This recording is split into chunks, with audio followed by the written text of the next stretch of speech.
Hello बच्चों, आप सभी कैसे हैं। आशा करता हूं कि आप सभी स्वस्थ होंगे।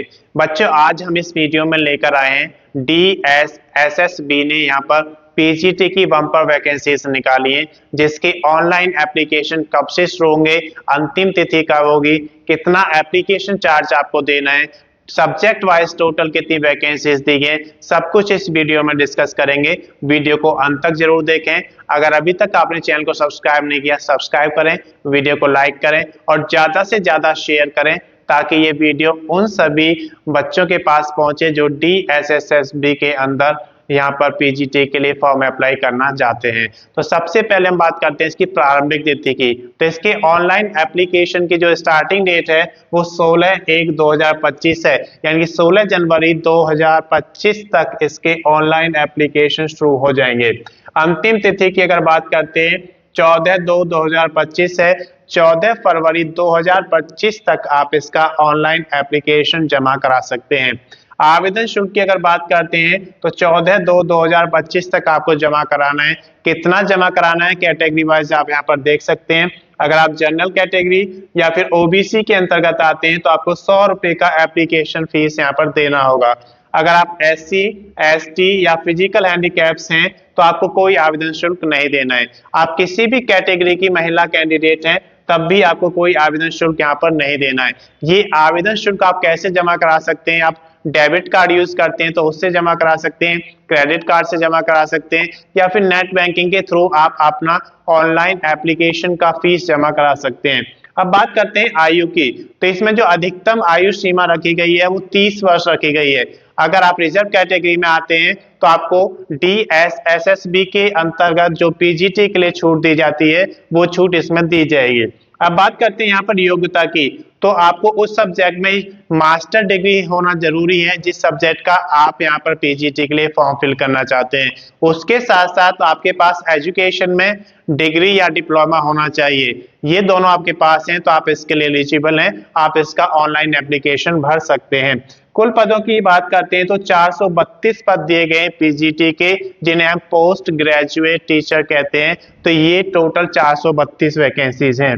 सब्जेक्ट वाइज यहाँ पर देख सकते हैं, हिंदी के लिए 98 वैकेंसी दी गई है, मैथ्स के लिए 31 वैकेंसी, फिजिक्स के लिए 5, केमिस्ट्री के लिए 7 पदों पर यहाँ पर वैकेंसी निकाली गई है, बायोलॉजी के लिए 13 पद हैं, इकोनॉमिक्स के लिए 82, कॉमर्स की बात करें तो 37 पदों पर भर्ती निकाली गई है, हिस्ट्री के लिए 61 पदों पर, ज्योग्राफी के लिए 22 और पॉलिटिकल साइंस के लिए 78 वैकेंसी है। यहाँ पर सोशोलॉजी की बात करते हैं तो 5 वैकेंसी दी गई है। सबसे ज्यादा वैकेंसी हिंदी में 98 दी गई है, इकोनॉमिक्स में 82 और उसके बाद पॉलिटिकल साइंस में 78 वैकेंसी दी गई है।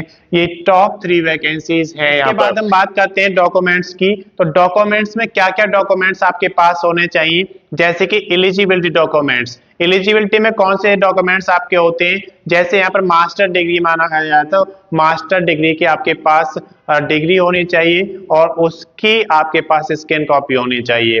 इसके अलावा आपके पास B.Ed या डिप्लोमा जो भी एजुकेशन में आपने किया है उसकी भी आपके पास स्कैन कॉपी होनी चाहिए।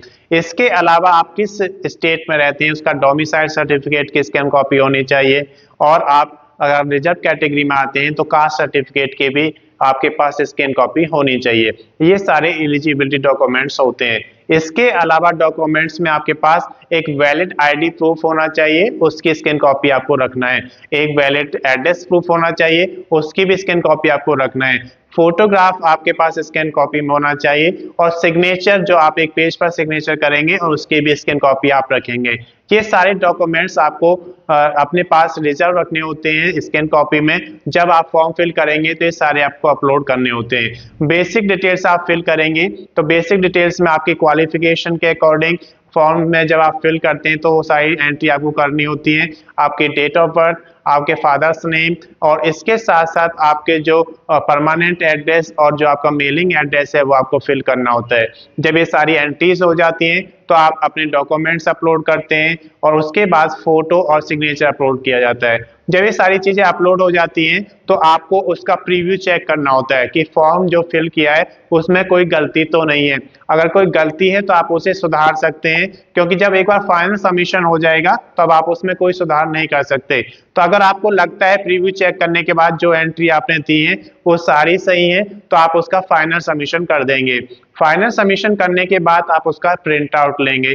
प्रिंट आउट आपके पास होना इसलिए जरूरी होता है क्योंकि जब आप भर्ती में आगे बढ़ेंगे तो आपके पास एक रिकॉर्ड रहता है कि क्या क्या एंट्री आपने उस समय की थी, उसके अकॉर्डिंग वो सारे डॉक्यूमेंट्स आप अपने पास रेडी रखते हैं। अगर इसकी अधिक जानकारी आपको लेना है तो अधिक जानकारी के लिए आप DSSSB की एडवर्टाइजमेंट नंबर 10/2024 पढ़ेंगे तो आपको इसमें सारी जानकारी मिल जाएगी। मैं समझता हूं कि ये जानकारी आपके लिए पर्याप्त है।